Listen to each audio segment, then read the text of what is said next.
पैरों को देखते हो वो पैसे जला रहे हैं, बताओ। इसलिए इस्लाम में आतिशबाजी हराम है। इस्लाम में आतिशबाजी पूरा मजमा हाथ उठाकर बोले, इस्लाम में आतिशबाजी हराम है। ये जो भारत के कई करोड़ रुपए बम बारूद की शक्ल में जल रहे हैं, इसके जिम्मेदार वो हैं। आप इसलिए याद रखना, शबे बरअत में आतिशबाजी हराम है, निकाह के मौके से आतिशबाजी हराम है। तुम साहब 10,000 के बम बारूद जला देते हो, 20,000 के गुलछड़े मोमबत्ती जला देते हो, वही 20,000 लगाकर अपनी बस्ती के किसी गरीब बच्चे को हाफिजे कुरान क्यों नहीं बना देते? क्यों नहीं बना देते? क्यों नहीं किसी गरीब बच्ची का इंतजाम कर देते? अच्छा ये बताइए, इस्लाम में सुसाइड हराम है कि नहीं है? अरे बोलिए जरा जोर से, सुसाइड हराम है ना? खुदकुशी हराम है? ऐ मेरी कौम की माओ, तुम भी सुन लो, याद रखना। आजकल नौजवान लड़के लड़कियां, थोड़ी सी बात हुई पंखा पे लटक गए, जान इतना आसान है? हालात से लड़ो, हराम की मौत मत मारो, दुनिया भी बर्बाद और आखिरत भी बर्बाद। इसलिए ना बीवियों को खुश रखना, बीवियों का ख्याल रखना, अपनी जिंदगी की शुरुआत ऐसे करना। आज तो हम लोग सिर्फ जलसा करते हैं ना, मगर आप कभी देखें, सरकार मौलाए कायनात से पूछा गया, हुजूर आप ईमान कैसे लाए? कहा उसकी सबसे बड़ी वजह ये थी कि रात की तन्हाई में मैंने देखा, एक तरफ सरकार का मुसल्ला बिछा है और एक तरफ उम्मुल मोमिनीन सैयदा खदीजतुल कुबरा का मुसल्ला बिछा। सैयदा खातून जन्नत ने कहा था, मौला अली मुश्किल कुशा से हुजूर हम हलाल तरीके से मिले हैं, इसलिए सबसे पहले उस खुदा की बारगाह में हाजिरी हो। एक तरफ हजरत अली का मुसल्ला बिछा है, एक तरफ सैयदा खातून जन्नत का मुसल्ला बिछा है। मैं दूल्हे से गुजारिश करूंगा, तुम भी अपनी जिंदगी की शुरुआत करना तो एक तरफ शौहर का मुसल्ला बिछा हो और एक तरफ बीवी का मुसल्ला बिछा हो। साहिबों याद रखना, फिर देखो, जब बाबा मोहम्मदुर रसूलुल्लाह हो और माँ सैयदा खदीजतुल कुबरा हो तो गोद में सैयदा खातून जन्नत पैदा होती है।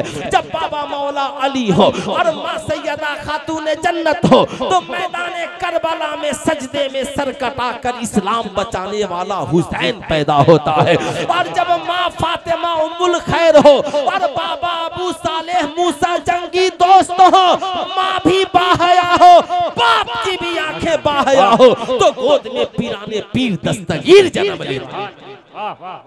लेते हैं। मैं कहता हूँ हमारे यहाँ तो सिर्फ ताबीज से काम चल रहा है। मैं ये नहीं कहता कि ताबीजों का फायदा नहीं है, मगर ये कहाँ से इंसाफ है कि आप खुदा की बारगाह में कभी हाजिर नहीं हो और साहब सिर्फ इधर ही हाजिरी लगाए रहो, इधर भी हाजिरी लगाओ, बुजुर्गों की दुआएं नसीब हो, मगर खुदा की बारगाह में भी मुसल्ले बिछाओ। इस्लाम में खुदकुशी हराम है। मैं आपसे पूछना चाहता हूँ, आज हमारी कौम के नौजवान चरस पी रहे हैं, गांजा पी रहे हैं, स्मोकिंग कर रहे हैं, शराब पी रहे हैं। मैं पूछना चाहता हूँ, ईमानदारी से बताओ, मेरी 5 मिनट में तकरीर खत्म होने वाली है, ईमानदारी से बताओ, चरस पीने वाला मौत के करीब जा रहा है कि नहीं जा रहा? हाथ उठा करके बोलो, जा रहा है कि नहीं जा रहा? जा रहा है ना। गांजा पीने वाला मौत के करीब, स्मोकिंग करने वाला मौत के करीब। और शराब के बारे में देखे है ना, आपके बगल में हाविए है, क्या लिखा रहता है? शराब पीकर गाड़ी चलाना, सुने हैं? शराब पीकर गाड़ी चलाना, नशे की हालत में गाड़ी चलाना मना है। अच्छा साहब देखिए, सिगरेट पीना हराम नहीं है, मगर ये क्या स्टाइल है, बुलेट पे बैठ गया, हाथ में पेप्सी और एक हाथ में सिगरेट। हराम का हराम नहीं होने का मतलब ये नहीं है कि आपके इस किरदार से लगे कि कोई शरीफ ज्यादा नहीं, आवारा आ गया। ऐ मेरी कौम के नौजवानों, बदलो अपने किरदार को, बदलो अपने मिजाज को। मैंने एक पुलिस वाले से पूछा, भाई शराब पीकर गाड़ी चलाए तो जेल, अब बैठने वाला पिए तो बेल, क्या मतलब है? कहा नहीं मालूम, मगर गाड़ी चलाने वाला नशे में हो तो गाड़ी रोड पर नहीं कहीं और चली जाएगी। इसलिए मैं आपसे कहूंगा, याद रखना, अगर शराबी गाड़ी चलाए तो गाड़ी में बैठने वालों की जान को खतरा है, और हमारे घर का नौजवान शराबी हो जाए तो हमारे घर के तबाह होने का खतरा है, हमारे घर के बर्बाद होने का खतरा है। बताओ, आज तो माँ बाप को मारने के लिए एक गोली काफी है, उठाओ मार दो, मगर किसी का बेटा शराबी हो जाए तो माँ हर रोज उस बेटे को देखकर मौत के मुंह में चली जाती है, बाप हर रोज देखकर उसे सदमा करता है।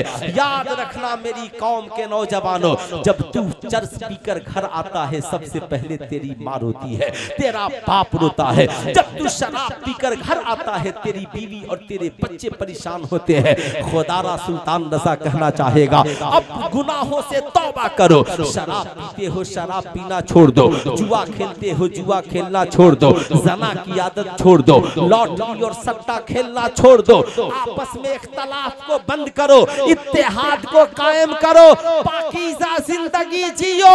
जब फज्र की आजान हो तो मस्जिद में चले जाओ, इशा की आजान हो नमाज पढ़ करके आओ, ताकि माँ तेरे नमाजी चेहरे को देखकर मुस्कुराती हुई नजर आए, तेरी बीवी तेरे नमाजी चेहरे को देखकर मुस्कुराती हुई नजर आए। ऐ मेरी कौम के नौजवानों, याद रखना, नबी को शराब पसंद नहीं है, इसलिए कॉलेज में हो कहीं भी पढ़ते हो, तेरा आवारा दोस्त तुझसे कहे आज मेरी बर्थडे पार्टी है चल शराब पीते हैं, कहना नहीं, हम पानी पी सकते हैं, हम शरबत पी सकते हैं, हम दूध पी सकते हैं, हम शहद पी सकते हैं, मगर शराब, हम शराब, चरस, अफीम, गांजा, स्मोकिंग नहीं पी सकते। पूछेगा क्यों? कहना इसलिए कि मेरे नबी को पसंद नहीं है, इसलिए हम आशिकों को भी पसंद।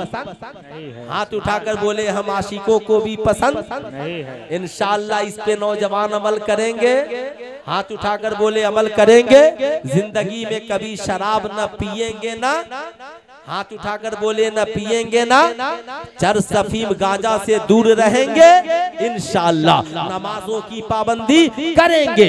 इस्लाम इत्तेहाद पैदा करता है। आपको मालूम है ना, अकेले अकेले नमाज पढ़िएगा तो कम सवाब, और जमात से नमाज पढ़िएगा तो 27 गुना सवाब बढ़ जाएगा।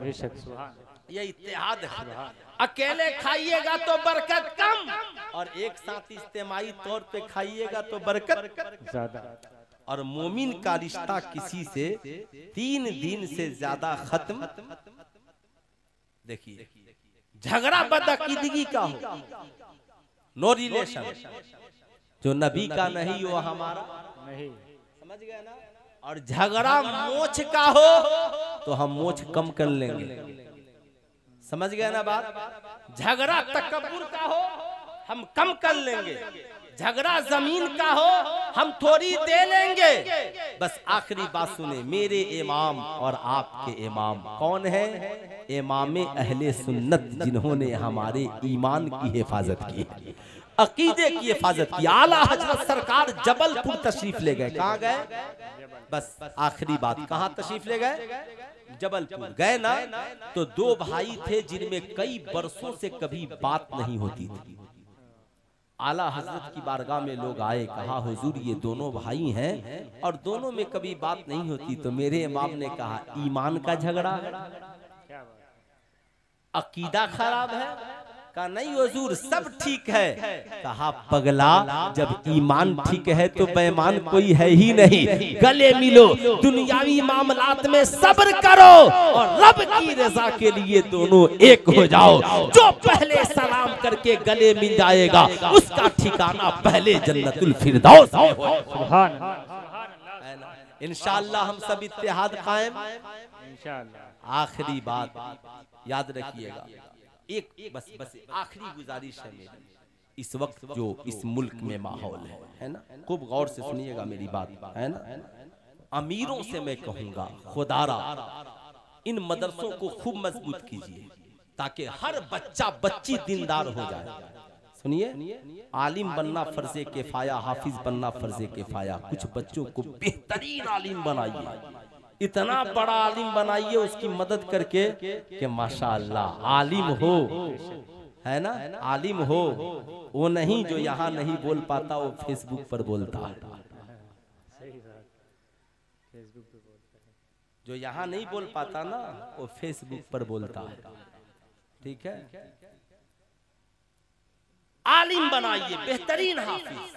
हाफिज बनना भी फर्जे किफाया है। अब जो मैं गुजारिश कर रहा हूँ ये सुनिए, हमारी कौम को अच्छे डॉक्टर की जरूरत है। डॉक्टर बहुत है, गांव में एक अच्छा डॉक्टर हो, एक डॉक्टर सबके इलाज कर देगा, एक अच्छा वकील हो, फिर उसके बाद ज्यादा से ज्यादा बच्चे जज हो, और सबसे ज्यादा यूपीएससी और बीपीएससी करके कोई पुलिस में हो, कोई साहब थानादार बने, कोई तहसीलदार बने, कोई बीडीओ बने, कोई सीओ बने। अगर आपने नहीं बनाया और इस पे आपने मेहनत नहीं की तो याद रखिएगा, ये दौर तलवार की लड़ाई का नहीं, बम बारूद की लड़ाई का नहीं, ये दौर तीर कमान की लड़ाई का नहीं है, ये दौर एजुकेशन की लड़ाई का है। ऐ मेरी कौम के अमीरों, पैसा जमा करो और अपने जिले में अपनी कौम के बच्चों के लिए यूपीएससी और बीपीएससी के लिए एजुकेशन पॉइंट कायम करो। और ऐ नौजवानों, आप कान खोल कर सुन लो, हमारे और आपके नबी का साथी जो आसमान से बनकर आया, वो इंसान नहीं, कुरान बनकर आया। पढ़ लीजिए, कद जाअकुम मिनल्लाहि नूरुम व किताबुम मुबीन। तो किताब नबी का साथी है। मोबाइल से रिश्ता तोड़िए, किताब से रिश्ता जोड़िए, रात भर मत सोइए, फजर से पहले जगिए, सड़कों पे दौड़िए, ताकि भारत में जब दौड़ का मुकाबला हो, करोड़ों पीछे हो जाए, आपकी टीम आगे आगे चले। याद रखिएगा, एक बच्चा अगर तहसीलदार हो गया तो एक तहसील के लोगों की हिफाजत कर सकता है। एक बच्चा अगर एसपीडीएम हो गया तो पूरे एक जिले के हिंदुस्तान के लोगों की हिफाजत कर सकता है। इसलिए मैं आपसे कहूंगा, खुदारा आपके पास सारी चीजें हैं, मगर आप सिर्फ इलेक्शन में वोट करते हो। अपने इन नेताओं से ये क्यों नहीं कहते कि हमें आपसे पैसा नहीं चाहिए, सड़क बाद में दीजिएगा, हमारे बच्चों की अच्छी तालीम, अच्छी शिक्षा, रोजगार के लिए हमें एजुकेशन पॉइंट पहले दीजिए, है ना? इंशाअल्लाह जरूर। मैं क्यों कहता हूँ, अरे 1.5 रोटी कर्ज लेकर खाने वाले सरकार बड़े पीर दस्तगीर, जमाना उन्हें अब्दुल कादिर कहता था, और 1.5 रोटी कर्ज लेकर खाने वाला अब्दुल कादिर जब बना है तो सिर्फ आलिम नहीं, आलिमों का इमाम बन गया है, सिर्फ वली नहीं, वलियों का इमाम बना है। इसलिए मैं कहता हूँ, करामतें बहुत तूने सुनी है, कभी इन बुजुर्गों की जिंदगी को पढ़ो। आला हजरत अकेले इस अहद में 100 उलूम से ज्यादा जानने वाले थे, और सरकार गौसे आजम कहते हैं कि मैं 1000 उलूम फनून का जानने वाला हूँ। अब आप इससे अंदाजा लगाइए, 1.5 रोटी कर्ज लेकर खाने वाला अब्दुल कादिर वलियों का इमाम बना है। आज ये मुर्ग मुसल्लम खाने वाले, बिरयानी खाने वाले, लंगर खाने वाले गौसे आजम के गुलाम क्यों यूपीएससी और बीपीएससी नहीं निकाल सकते? निकाल सकते कि नहीं निकाल सकते? नौजवानों, ग्रुप बनाओ पढ़ने का, है ना, पढ़ने का ट्रेंड चलाओ, इतना पढ़ो, इतना पढ़ो। तालीम ये तो इस्लाम में फर्ज है, इसलिए एजुकेशन से करीब होइए। हल यस्तविल लजीना यालमून वल लजीना ला यालमून। कुरान कहता है, तुम क्या समझते हो, पढ़े लिखे और जाहिल दोनों बराबर है? नहीं, उतुल इल्म दर्जात, अल्लाह ने इल्म वालों के रुतबे को बढ़ा दिया। इसलिए साहब एजुकेटेड बनिए, रिश्ता कीजिए, लड़का देखिए तो भी दीनदार और लड़की देखिए तो भी दीनदार। जब दोनों दीनदार होंगे ना तो नस्लें भी अच्छी होंगी, फसलें भी अच्छी होंगी, उनकी जिंदगी भी अच्छी होगी, माँ बाप भी मैके में खुशहाल रहेंगे, ससुराल में सास ससुर भी खुशहाल रहेंगे। इंशाअल्लाह जिंदगी बाकी, मुलाकात बाकी। पूरा मजमा मिलकर पढ़ लीजिए, अस्तगफिरुल्लाह रब्बी मिन कुल्ली ज़म्बी व अतूबु इलैहि। पढ़ लीजिए ला इलाहा इल्लल्लाह मुहम्मदुर रसूलुल्लाह सल्लल्लाहु अलैहि वसल्लम। अस्सलाम।